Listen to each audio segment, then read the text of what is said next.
नमस्कार। बिहार में हाल ही में एक चुनाव हुआ जिसका फैसला महज 95 वोटों से हुआ। जी हाँ, सिर्फ 95 वोट। तो चलिए आज हम अगियाओं विधानसभा क्षेत्र की इसी अविश्वसनीय कहानी की गहराई में उतरते हैं। एक ऐसी कहानी जो बताती है कि लोकतंत्र में हर एक वोट की कीमत क्या होती है। अक्सर तो राजनीति में हार जीत का अंतर काफी बड़ा होता है ना? लेकिन कभी-कभी ये फासला इतना कम होता है, इतना कम कि यकीन करना मुश्किल हो जाए। तो सवाल यही है कि ये कितना छोटा हो सकता है? जवाब है 95। ये सिर्फ एक नंबर नहीं है, ये उन वोटों की गिनती है जिसने बिहार की अगियाओं विधानसभा सीट के विजेता का फैसला कर दिया। चलिए देखते हैं कि ये सब हुआ कैसे। तो चलिए सबसे पहले जरा आंकड़ों पर ही नजर डालते हैं, जो इस अविश्वसनीय रूप से करीबी मुकाबले की पूरी कहानी कहते हैं। सारी कहानी इन्हीं आंकड़ों में छिपी है।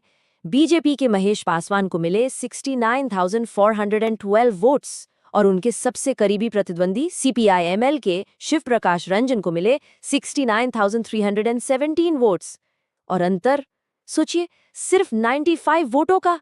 ये तो एक तरह का पॉलिटिकल फोटो फिनिश था, जहां आखिरी वोट गिने जाने तक कोई नहीं कह सकता था कि जीत किसकी होगी। और हाँ, बात सिर्फ अगियाओं तक ही सीमित नहीं है।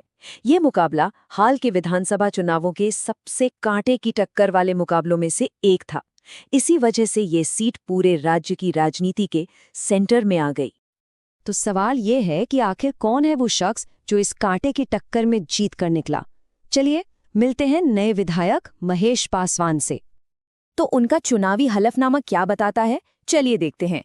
लगभग 48 साल के हैं, पोस्ट ग्रेजुएट हैं और पेशे से किसान हैं। संपत्ति करीब 8.6 लाख रुपए और देनदारी 0, मतलब एक साफ सुथरी फाइनेंशियल प्रोफाइल। और ये बात तो उन वोटर्स को काफी पसंद आ सकती है जो पारदर्शिता को अहमियत देते हैं। पर देखिए, सिर्फ आंकड़े ही तो सब कुछ नहीं बताते हैं ना। उनकी असली ताकत है उनकी जमीनी पकड़। वो एक ग्रासरूट लीडर की छवि रखते हैं। युवाओं और किसानों के मुद्दों पर उनका फोकस और साथ ही स्थानीय दलित समुदाय के साथ उनका मजबूत कनेक्शन इस तरह के करीबी मुकाबले में जीत के लिए बहुत जरूरी साबित हुआ। अच्छा, विजेता के बारे में तो हमने जान लिया। अब जरा उस चुनावी मैदान को भी समझ लेते हैं जहां ये पूरी लड़ाई लड़ी गई थी, यानी अगियाओं विधानसभा क्षेत्र। तो ये है अगियाओं निर्वाचन क्षेत्र संख्या 195। ये बिहार के भोजपुर जिले का एक बहुत ही अहम पॉलिटिकल सेंटर है।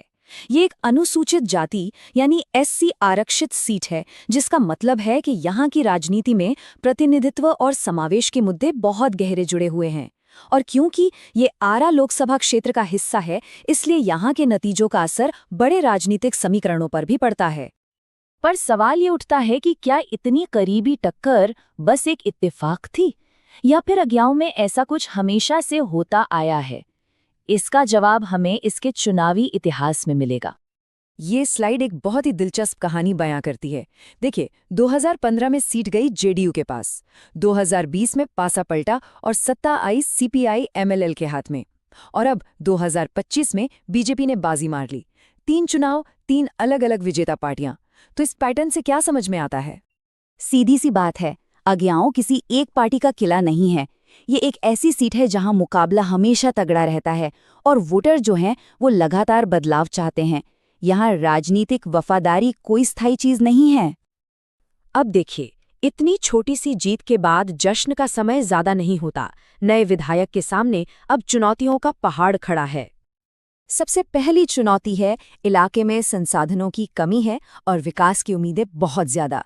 दूसरी बात, जब जीत सिर्फ 95 वोटों की हो तो वादे पूरे करने का प्रेशर वो बहुत ज्यादा होता है।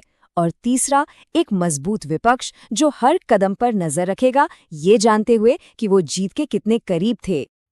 और ये सब हमें एक आखिरी और सबसे बड़े सवाल पर लाकर खड़ा कर देता है। क्या महेश पासवान की ये ऐतिहासिक जीत अगियाओं में एक नए राजनीतिक दौर की शुरुआत है, या ये इस अप्रत्याशित सीट के इतिहास में सिर्फ एक और चैप्टर है? इसका जवाब तो खैर वक्त ही देगा, पर एक बात तो पक्की है, अगली बार जब यहाँ चुनाव होंगे तो पूरे देश की नजरें इसी